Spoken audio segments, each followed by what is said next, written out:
Welcome to smart news.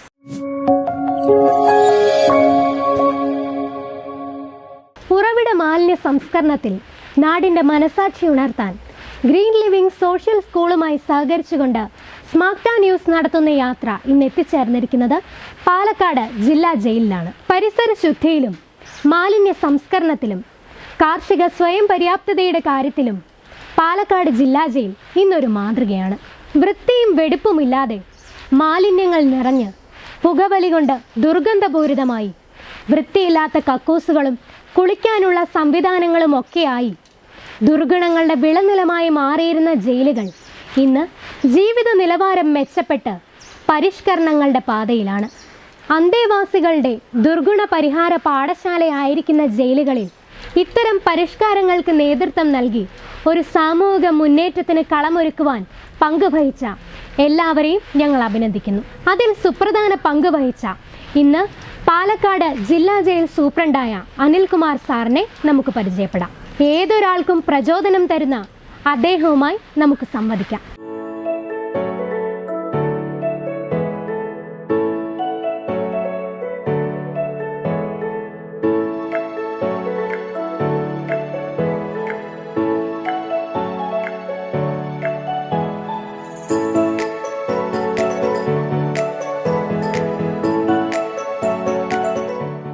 നമസ്കാരം, ഞാൻ അനിൽകുമാർ. ഇപ്പോൾ പാലക്കാട് ജില്ലാ ജയിൽ സൂപ്രണ്ടായി ജോലി ചെയ്യുന്നു. കഴിഞ്ഞ 20 വർഷമായിട്ട് ഞാൻ ജയിൽ ഡിപ്പാർട്ട്മെൻറ്റിൽ ജോയിൻ ചെയ്തിട്ട്. ശരിക്കും ജയിലുകൾ എന്ന് പറയുമ്പോൾ ഒരു ഹ്യൂമൻ ഓർഗനൈസേഷനാണ്. നമ്മുടെ മറ്റ് ഏത് ഓർഗനൈസേഷനിലും വിഭിന്നമായിട്ട് നമ്മൾ കൈകാര്യം ചെയ്യുന്നത് ഫയലുകളെയും മറ്റുമല്ല, അകത്തും പുറത്തും മനുഷ്യരാണ്. വഴികൾക്കപ്പുറവും ഇപ്പുറവും മനുഷ്യരായിട്ടുള്ള ഒരു ഹ്യൂമൻ ഓർഗനൈസേഷനാണ് ജയിലുകൾ. കൂടുതലും ജയിലുകൾ ഒരു അബാൻഡൻ സ്ഥലമാണ്, ഒരു നെഗറ്റിവിറ്റിയുടെ സ്ഥലമെന്ന് മറ്റുള്ളവർ പറയുന്ന ഒരു എൻവിറോൺമെൻറ്റാണ് ജയിലിലുള്ളത്.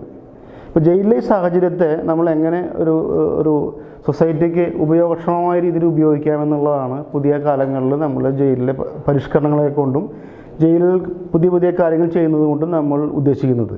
നമുക്കറിയാം, ഇപ്പോൾ കേരളത്തിലെ ജയിലുകൾ എന്ന് പറയുമ്പോൾ ആദ്യമായി മനസ്സിലേക്ക് ഓടിവരിക ജയിൽ ഫുഡ് ഇൻഡസ്ട്രി ആയിരിക്കും. Doctor Alexander Jacob sir DGP ആയ സമയത്ത് ആരംഭിച്ചതാണ്. ചപ്പാത്തി ഉണ്ടാക്കുന്ന കാര്യത്തിൽ അതിൻ്റെ തുടക്ക കാര്യങ്ങളിലൊക്കെ ഇൻവോൾവ് ചെയ്തിട്ടുള്ള ഒരാളെന്ന നിലയിൽ എനിക്ക് ജയിൽ ഫുഡ് ഇൻഡസ്ട്രിയെക്കുറിച്ച് ആധികാരികമായിട്ട് തന്നെ പറയാൻ സാധിക്കും. ശരിക്കും ജയിലിൽ മാനുവലായിട്ട് ഉണ്ടാക്കിയിരുന്ന ചപ്പാത്തി മറ്റും കാര്യങ്ങളും തടവുകാർ രാത്രി 12 മണിക്കൊക്കെ ഇറങ്ങിയിട്ടാണ് പിറ്റേ ദിവസത്തെ കാലത്തേക്കുള്ള പ്രാതൽ ഉണ്ടാക്കാറുള്ളത്. ആ ഒരു സംഗതിയെ മെക്കനൈസേഷൻ കൊണ്ടുവരാൻ വേണ്ടിയാണ് നമ്മൾ ചപ്പാത്തി മെഷീൻ ജയിലിലേക്ക് കൊണ്ടുവന്നത്. അപ്പോഴാണ് സാധാരണ ഒരു 5 മണി വെളുപ്പിന് 5 മണി 6 മണി കഴിഞ്ഞാൽ പിന്നെ ഈ മെഷീൻ പിന്നെ ഐഡിയലായിട്ട് കിടക്കുക, അതിനെക്കൂടി ഉപയോഗമൊന്നുമില്ല. അതെങ്ങനെ ഉപയോഗിക്കാമെന്നുള്ള അതിൻ്റെ ഒരു വെളിച്ചത്തിലാണ് നമുക്കിങ്ങനെ ചപ്പാത്തി ഉണ്ടാക്കി സെയിൽ ചെയ്തുകൂടെ എന്ന് ആലോചിക്കുകയും അങ്ങനെ സർക്കാരിലേക്ക് എഴുതി അതിന് അനുവാദം കിട്ടുകയും ചെയ്തത്. അന്ന് ഞങ്ങളെല്ലാവരും തന്നെ ഞങ്ങൾക്ക് വളരെ സംശയം ഉണ്ടായിരുന്നു. പക്ഷേ ജയിലിൽ നിന്നുള്ളൊരു പ്രോഡക്റ്റ് സ്വീകാര്യത കിട്ടുമോ ഇത് ഭയങ്കരമായിട്ട് ഞങ്ങൾ സംശയിച്ചിരുന്നു. പക്ഷേ അതിൻ്റെ റെസ്പോൺസ് ഞങ്ങളൊക്കെ ഫ്ലാറ്റൻ ചെയ്യുന്ന രീതിയിലായിരുന്നു. അപ്പോൾ അതിന് ഫ്രീഡം എന്ന് പേരിട്ട് തന്നെ ഞാൻ തന്നെയാണ് അതിന് പേരിട്ടത്. ഇപ്പോൾ നമ്മൾക്ക് ആദ്യം ഫ്രീഡം ചപ്പാത്തീസ് എന്ന് പറഞ്ഞ് വിയൂരാണ് അത് ആദ്യം ആരംഭിച്ചത്. പിന്നീട് പൂജപ്പുരയും കണ്ണൂരും എല്ലാം ആരംഭിച്ചു. ഇപ്പോൾ നമ്മുടെ ഫ്രീഡം ഫുഡ് ഫാക്ടറി എന്ന പേരിലാണ് അതിൻ്റെ ബ്രാൻഡ് ചെയ്തിരിക്കുന്നത്. ഇപ്പോൾ നമുക്ക് പറയാൻ കഴിയും, സംസ്ഥാനത്ത് 54 ജയിലുകളുള്ള സ്ഥലങ്ങളിൽ ഏകദേശം 10-12 വലിയ സ്ഥലങ്ങളിലാണ് ഫുഡ് ഇൻഡസ്ട്രി റൺ ചെയ്യുന്നത്. ഒരു ദിവസം ഇപ്പോൾ ഈ കോവിഡ് കാലമായതുകൊണ്ട് അതിൻ്റെ ഒരു കുറവുകളുണ്ട്. സാധാരണ പീക്ക് സമയങ്ങളിലെല്ലാം ഞങ്ങൾ ഒരു ദിവസം 10 ടൺ ഗോതമ്പിൻ്റെ ചപ്പാത്തി, 4 ലക്ഷം ചപ്പാത്തിയാണ് കേരളത്തിലെ ജയിലുകൾ ഉൽപ്പാദിപ്പിച്ച് വിറ്റിരുന്നത്. 2 രൂപയ്ക്ക് ചപ്പാത്തി കിട്ടുക എന്ന് പറയുന്നത് ശരിക്കും നെക്സ്റ്റ് ഡ്രീം. ബിക്കോസ് നമുക്കറിയാം, 1 കിലോ നല്ലൊരു ആട്ടയ്ക്ക് തന്നെ വില 50-60 രൂപയുണ്ട്. ആ സമയത്താണ് നമ്മൾ 60 രൂപയ്ക്ക് 1 കിലോ ചപ്പാത്തി കൊടുക്കുന്നത്. അത് നമ്മൾ ചക്കി ഫ്രഷ് ആട്ട വാങ്ങിയിട്ട് തന്നെയാണ്. ഒരു ചപ്പാത്തിയുടെ വില 2 രൂപയാണ്, 30 ഗ്രാമാണ് അതിൻ്റെ തൂക്കമുള്ളത്. അപ്പോൾ എന്ന് വെച്ചാൽ 30 ഗ്രാം ചപ്പാത്തി നമ്മൾ 2 രൂപയ്ക്ക് റെഡി ടു ഈറ്റ് കൊടുക്കുകയാണ്. തീർച്ചയായിട്ടും ജയിൽ ഡിപ്പാർട്ട്മെൻറ്റ് അത്ഭുതമൊന്നുമല്ല, അത് തടവുകാരുടെ വിയർപ്പോഹരിയാണ്. They are paying back to the society. Actually നമുക്ക് പറയാം, അവർ തടവുകാർ കടം വീട്ടുകയാണ്. തടവുകാർ സൊസൈറ്റിക്ക് ഒരു ഡാമേജ് ഉണ്ടാക്കിയിട്ടാണല്ലോ ജയിലിലേക്ക് വന്നിരിക്കുന്നത്. അപ്പോൾ ഇവിടെ കിടന്ന് അവരുടെ വിയർപ്പോഹരിയിലൂടെയാണ് സൊസൈറ്റിക്ക് 2 രൂപ ചപ്പാത്തി കിട്ടുന്നത്. തീർച്ചയായിട്ടും നമുക്കറിയാം, ഏത് വലിയ ഹോട്ടലിലായാലും ചെറിയ ഹോട്ടലിലായാലും ഈ ചപ്പാത്തി ഉണ്ടാക്കുന്ന പ്രോസസ്സ് ഒന്ന് തന്നെയാണ്. ചൂടത്ത് നിന്ന് അടുപ്പിൽ ഈ ഗ്യാസ് അടുപ്പിലെല്ലാം ആ ചൂടെല്ലാം സഹിച്ച് നിൽക്കുക എന്ന് പറയുന്നത് ഒരേ കാര്യം തന്നെയാണ്. അതേപോലെ തന്നെ ഇവിടെ ഉണ്ടാക്കി വളരെ ഹൈജീനായിട്ട് ഉണ്ടാക്കി ജനങ്ങളിലേക്ക് കൊടുക്കുന്നു. അപ്പോൾ നമ്മൾ തടവുകാരുടെ അവരുടെ മനുഷ്യ വിഭവശേഷിയെ നമ്മൾ സൊസൈറ്റിക്ക് ഹിതകരമായ രീതിയിൽ നമ്മൾ വിപണനം ചെയ്യുന്നുള്ളതാണ്, കൈമാറ്റം ചെയ്യുന്നുള്ളതാണ് അതിൻ്റെ ഒരു പഞ്ച്. അതിലൂടെ 2-3 കാര്യങ്ങളുണ്ട്. ഒന്ന്, കൂടുതൽ തടവുകാർക്ക് നമുക്ക് തൊഴിൽ കൊടുക്കാൻ സാധിക്കുന്നു, അവർക്കൊരു വരുമാനം കിട്ടുന്നു, മറ്റ് ജോലികൾ അവർക്ക് വരുമാനം കൊടുക്കുന്നുണ്ട്. പ്ലസ് സൊസൈറ്റിക്ക് 2 രൂപയ്ക്ക് നിരക്കിൽ ചപ്പാത്തി കിട്ടുന്നു. അത് യാതൊരു പ്രിസർവേറ്റീവും ആഡ് ചെയ്യാത്തത് എന്നുള്ളതാണ് എൻ്റെ USP. ഈ പ്രോസസ്സിലൂടെ, ഈ ഫുഡ് ഇൻഡസ്ട്രി റൺ ചെയ്യുന്നതിലൂടെ ജയിൽ ഡിപ്പാർട്ട്മെൻറ്റ് എല്ലാ ചിലവുകളും കഴിച്ച് ഒരു വർഷം 10 കോടി രൂപയ്ക്ക് മേലെയാണ് നെറ്റ് പ്രോഫിറ്റായിട്ട് സർക്കാരിലേക്ക് അടയ്ക്കുന്നത്. അപ്പോൾ jail department is no more revenue generating department. നമ്മൾ എപ്പോഴും ഒരു ചിലവുകൾ മാത്രം ഉണ്ടാകുന്ന ഡിപ്പാർട്ട്മെൻറ്റ് എന്നതിനെ മാറ്റി അതിനെ നമ്മളൊരു ടേൺ അറൗണ്ട് സിറ്റുവേഷനാണ്. ഞങ്ങളൊരു റവന്യൂ ജനറേറ്റിംഗ് ഡിപ്പാർട്ട്മെൻറ്റായിട്ട് മാറിയിരിക്കുകയാണ്. അപ്പോൾ ഒരു ദിവസം ഇപ്പോൾ നമുക്ക് നമ്മുടെ ഫുഡ് ഇൻഡസ്ട്രിയിൽ ചപ്പാത്തിയും കറികളും മാത്രമല്ല, ലോട്ട് ഓഫ് ബിരിയാണീസ് അത് ബേക്കറി ഐറ്റംസ് ഉണ്ട്. ഒരുപാട് തിരുവനന്തപുരത്തൊക്കെ കഫറ്റേരിയകൾ വർക്ക് ചെയ്യുന്നുണ്ട്. ഒരുപാട് ഐറ്റംസ് മൊബൈൽ കൗണ്ടറുകളൊക്കെ ആയിട്ട് ചെയ്യുന്നുണ്ട്.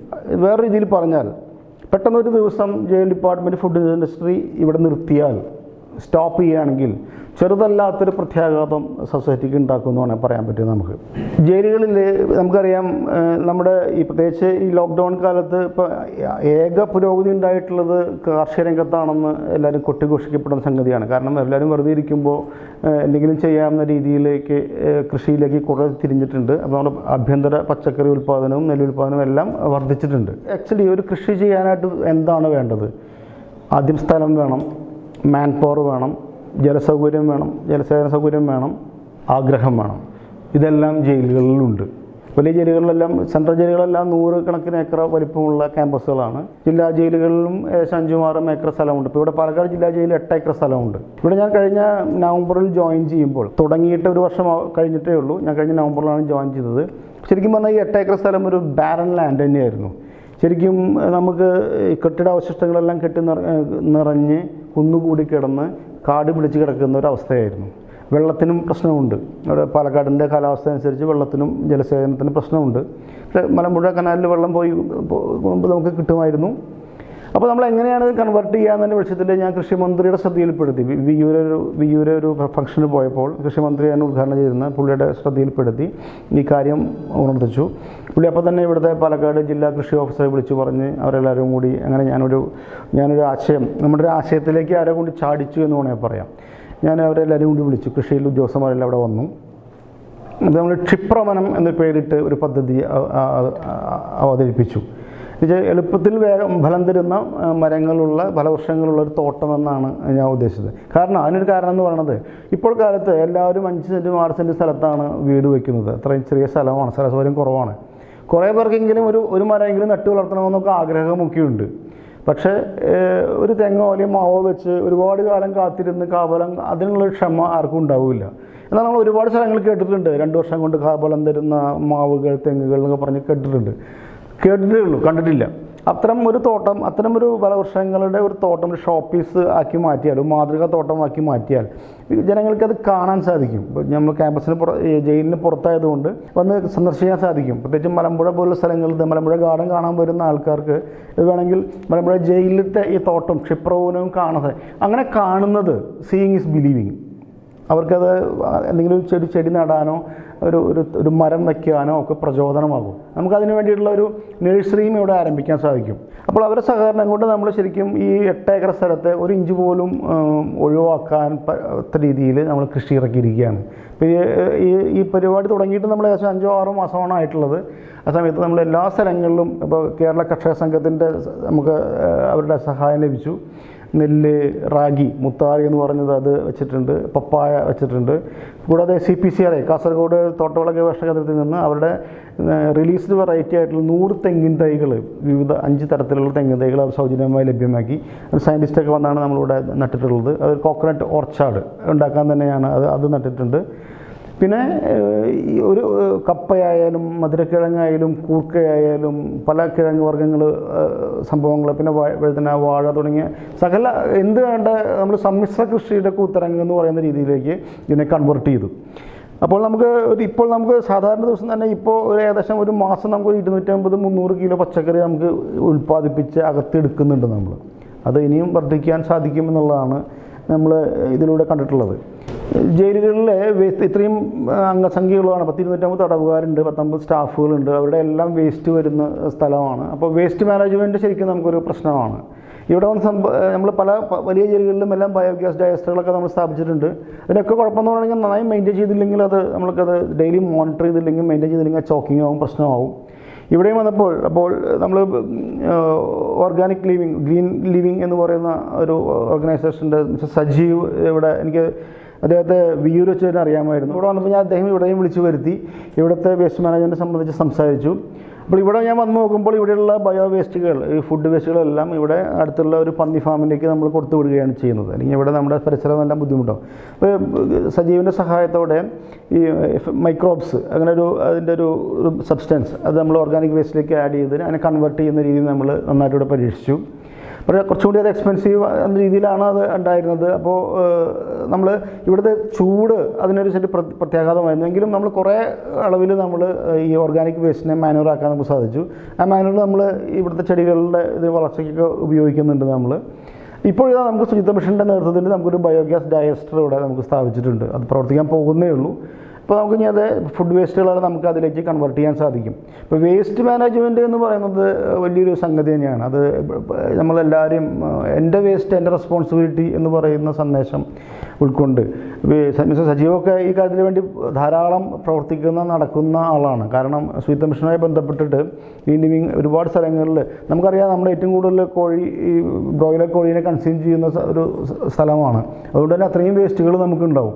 1 കിലോ കോഴി വെച്ചിട്ടുണ്ടെങ്കിൽ അതിൽ 600 ഗ്രാം നമുക്ക് അതിൻ്റെ മാംസം ലഭിക്കുള്ളൂ. ബാക്കിയെല്ലാം വേസ്റ്റാണ്. എന്ന് വെച്ചാൽ ഏകദേശം ഒരു 35-40% കോഴികളിൽ വേസ്റ്റ് വരും. ആ വേസ്റ്റിൽ ഇപ്പോൾ എന്താ ചെയ്യുന്നത്? ഇതെല്ലാം പലപ്പോഴും അശാസ്ത്രീയമായിട്ട് ഉപയോഗിച്ച് നമ്മുടെ ജലസ്രോതസ്സുകളെയും നമ്മുടെ ഒക്കെ മലിനമാക്കുകയാണ്. പലയിടത്തും ചെയ്യുന്നത്, സ്ഥലത്ത് അന്വേഷിച്ചപ്പോൾ ചെയ്യുന്നത്, അവർ ഈ വേസ്റ്റിനെ വാങ്ങി കൊണ്ടുപോകുന്ന അവരുടെ വേസ്റ്റിന് അവർ തന്നെ പണം കൊടുത്ത് ഒരു ഏജൻസി ഏൽപ്പിക്കുന്നു. ഏജൻസി 10-30 കിലോമീറ്റർ ഉള്ളിൽ കടലിൽ കൊണ്ടുപോയി തള്ളുന്നു എന്നാണ് പറയുന്നത്. അത് എത്ര കൊണ്ട് ശരിയാകുന്നത് നമുക്കറിയില്ല. അപ്പോൾ അതിൻ്റെ ഒക്കെ കണ്ടാമിനേഷൻ നമുക്കൊക്കെ വരും. അപ്പോൾ അതിനെ എങ്ങനെ കൺവേർട്ട് ചെയ്യാം? ഒരു വേസ്റ്റിനെ നമ്മൾ ഓർഗാനിക് മാനേജ് കൺവേർട്ട് ചെയ്യുക തന്നെയാണ്, ഉറവിട മാലിന്യ സംസ്കരണം തന്നെയാണ് അതിന് പ്രതിവിധി.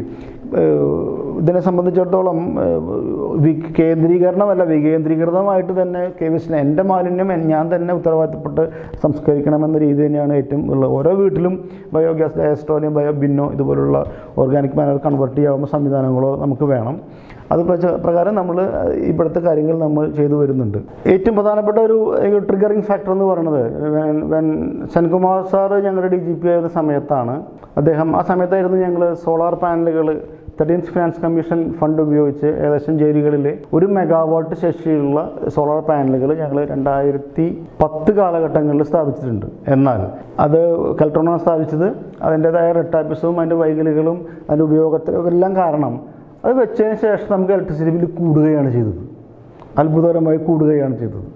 അപ്പോൾ ഈ കാര്യം അന്ന് സെൻകുമാർ സാർ DGP വന്ന സമയത്ത് ഒരു അവലോകന യോഗത്തിൽ സംസാരിച്ചു. അപ്പോൾ ഇതിൻ്റെ കുറേ കാര്യങ്ങൾ ഞാൻ നേരിട്ട് എടുത്ത് പറഞ്ഞതുകൊണ്ട് അദ്ദേഹം എന്നെ നോട്ടപ്പുള്ളിയാക്കുകയും എനിക്ക് ചുമതല തരികയും ചെയ്തു.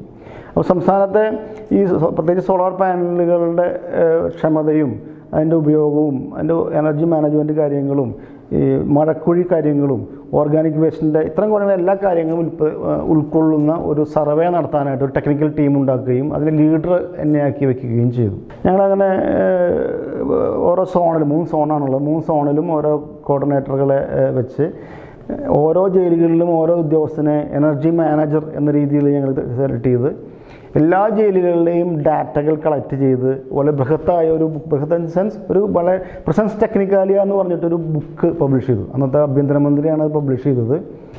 യു ഡോണ്ട് ബിലീവ്, ഈ 2015 energy conservation award present department വാങ്ങി. അന്നത്തെ ഊർജ്ജമന്ത്രി പവർ മിനിസ്റ്റർ ഷാരിയാർ മുഹമ്മദ് സാറിൽ നിന്ന് 50,000 രൂപയും പ്രശസ്തി ഫലവും അടങ്ങുന്ന അവാർഡ് പ്രസൻറ്റ് ഡിപ്പാർട്ട്മെൻറ്റാണ് കരസ്ഥമാക്കിയത്. ഇന്ത്യയിലെ ഒരു പ്രസൻറ്റ് ഡിപ്പാർട്ട്മെൻറ്റും അല്ലെങ്കിൽ ഗവൺമെൻറ് ഓർഗനൈസേഷനും ഇത് മുൻപ് വാങ്ങിയിട്ടില്ല, വാങ്ങാൻ സാധിച്ചിട്ടില്ല. നമുക്കറിയാം ആർക്കൊക്കെയാണ് മുൻപ് കിട്ടിയതെന്ന് ആലോചിച്ചാൽ തന്നെ അതിൻ്റെ ഇതറിയാം. കൊച്ചിൻ ഷിപ്പ്യാർഡ്, സിയാൽ, ഭാരത് പെട്രോളിയം, പിന്നെ KCB സ്ഥിരമായിട്ട് അത്തരം വലിയ വലിയ ഓർഗനൈസേഷനുകളാണ് എപ്പോഴും ഈ EMC അവാർഡ്, എനർജി മാനേജ്മെൻറ്റ് സെൻറ്ററിൻ്റെ അവാർഡ് വാങ്ങാറുള്ളത്. 2015 സ്ഥാപനങ്ങൾ എന്ന വിഭാഗത്തിൽ EMC award, energy conservation award jail ഡിപ്പാർട്ട്മെൻറ്റിനായിരുന്നു. അപ്പോൾ നമ്മൾ ആ കൊല്ലം നമ്മൾ ഈ പ്രസൻറ്റ് ടെക്നിക്കൽ ടീമിൻ്റെ പ്രവർത്തന ഫലമായിട്ട് നമ്മൾ ടാബുലേറ്റ് ചെയ്ത് കാണിച്ചു കൊടുത്തു. എന്ത് മുഴുവൻ 54 ജയിൽ സ്ഥാപനങ്ങളിലെയും ആ കൊല്ലത്തെ KSEB ബില്ലിൽ നിന്ന് 35 lakhs കുറവ് കാണിച്ചു കൊടുത്തു. LPG ഗ്യാസിൽ LPGയുടെ ഇതിൽ നിന്ന് അത് നമുക്ക് LPG ബയോഗ്യാസ് ഡൈജസ്റ്ററുണ്ട്, പ്ലസ് സോളാർ വാട്ടർ ഹീറ്ററുണ്ട്. അത് ഉപയോഗിച്ചുണ്ടാകുന്ന എനർജി ലാഭം. അതുപോലെ തന്നെയാണ് നമ്മൾ അന്നത്തെ ജലസംരക്ഷണത്തിൻ്റെ കാര്യങ്ങൾ നോക്കുക. എല്ലാ സ്ഥലങ്ങളിലും നമ്മൾ ഏകദേശം ഒരു 5000-ഓളം മഴക്കുഴികൾ നമ്മൾ ഉണ്ടാക്കി. അപ്പോൾ ആ കൊല്ലം ശരിക്കും അതിൻ്റെ നമ്മൾ ശാസ്ത്രീയമായി കേൾക്കുന്നത് പലത് ശരിയാണെന്ന് ബോധ്യപ്പെടുന്ന ചില അവസരങ്ങളാണെന്ന്. കാരണം ആ കൊല്ലം നമ്മൾക്ക് എവിടെയും ജലക്ഷാമം ഉണ്ടായില്ല. പ്രത്യേകിച്ച് VU സെൻട്രൽ ജയിലുകളെല്ലാം പല സമയങ്ങളിലും ടാങ്കർ ലോറികളെ ആശ്രയിക്കേണ്ട അവസരങ്ങളുണ്ടായിട്ടുണ്ട് അപ്പോൾ അവിടുത്തെ എല്ലാ വാട്ടർ സോഴ്സുകളും റീചാർജ് ചെയ്യുകയും ആ കൊല്ലത്ത് നമുക്ക് വാട്ടറിൻ്റെ ഒരു സ്കേഴ്സിറ്റി നമുക്ക് അനുഭവപ്പെട്ടില്ല.